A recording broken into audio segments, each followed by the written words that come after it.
Good evening. Teaching tonight in my Edge to Health group on sugar. We are in the middle of a sugar detox, a 14-day sugar detox, looking at different ways to clear sugar from your system. And let's talk a little bit about why you might want to do that.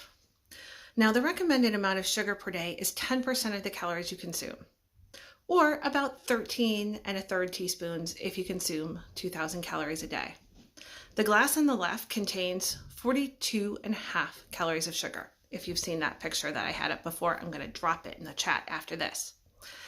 At 16 calories per teaspoon, that's a whopping 680 calories per day. So let's think about why you might want to kick that sugar habit and what you can do about it. Start by beginning with reading the labels. Sugar is hiding in many places that you do not realize. Labels list the ingredients in order. If sugar is in the top 5, definitely be careful. Second, know the aliases of sugar. Sugar hides under several sneaky names, including high fructose corn syrup, dried cane sugar, invert sugar, molasses, sucrose, pretty much anything ending in O's, brown rice syrup, honey, maple syrup. And yes, companies often use more than one form of sugar to hide how much there is. Therefore, buy unsweetened. Sweeteners are often hiding in the flavorings as well. So read the labels and choose products that are unsweetened or no added sugar. You can add more flavor on your own, such as ordering an unflavored latte, buying the unflavored oatmeal at the store. Then you add your own flavors without adding the sugar with a dash of cocoa powder or cinnamon or vanilla extract or citrus zest or spices. Now, I wouldn't advise quitting cold turkey. If you're a person who adds sugar to your coffee, gradually wean yourself off by cutting down by ½ teaspoon a day.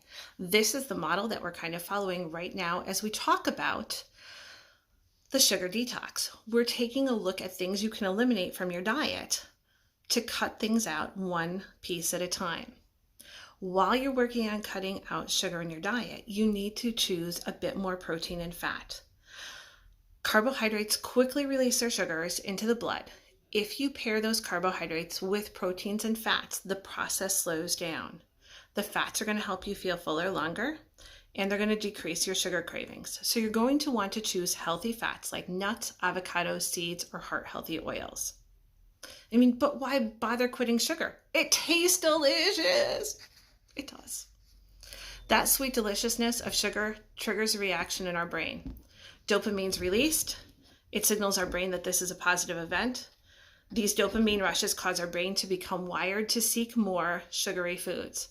Our brain is innately wired to seek those sugary foods as they were initially a very rich source of energy when the survival of the species was the essence.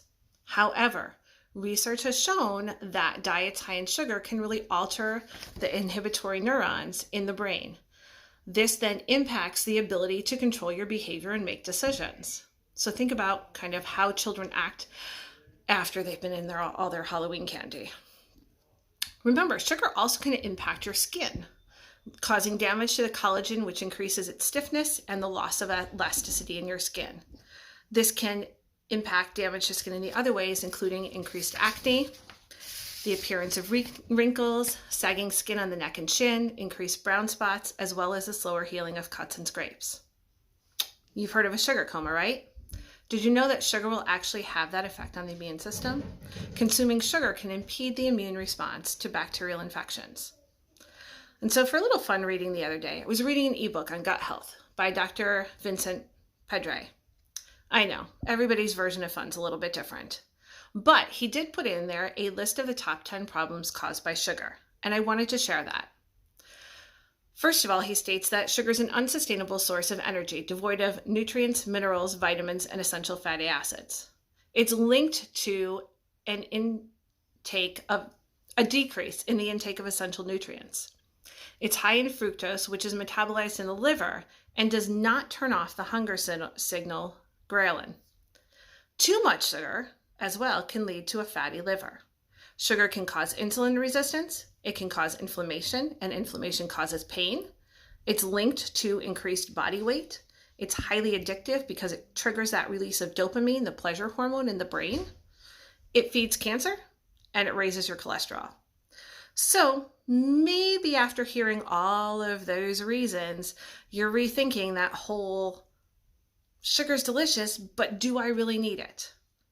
If that's your case, you still have plenty of time to join us as we work through this 14-day sugar detox, where we are picking one thing a day to eliminate.